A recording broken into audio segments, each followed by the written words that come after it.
Food to L.Nakuru flood victims. The victims are crying for the government to provide humanitarian support as water levels in the lake continue to rise, displacing hundreds of people.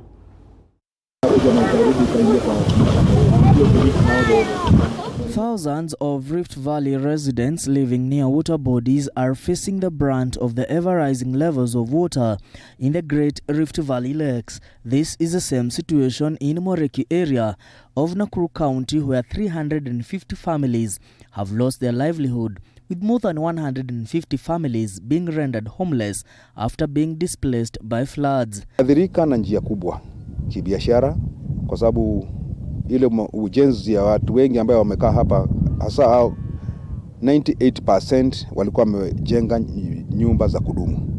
Wengine walikuwa majority unakuta walikuwa wamejenga na loans, na imekuwa shida kubwa kwa sababu mtu lazima loan haijui kama ulikuwa umepatwa na janga ama hujapatwa na janga. Residents of Moreki say it has become difficult to acquire basic needs, and as such, many cannot afford to feed their families. Some have moved into temporary camps and are now calling out on the government to come fast and resettle them. Hivyo tumepatikana na matatizo mankuri ama matumizi basic needs ya nyumba. Haya yote ni matatizo ambayo imetupata, na sana sana wakati wa baridi na hata wakati ambapo kunanyesha, kuna ubu mingi. Hii ni matatizo ambayo inatukuba sana.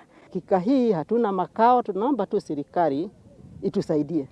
Just because tuliambiwa hizi shamba ni zetu na game serikali inaweza kutucompensate.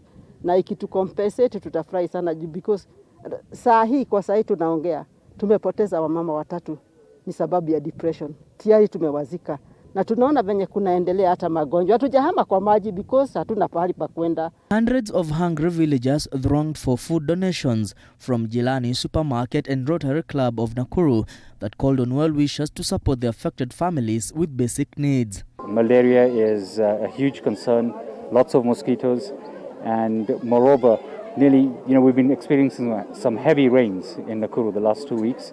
So you tend to have all that water that carries all the waste and all the rubbish from town, and it just, it comes and deposits it right over here. We brought them some food hampers.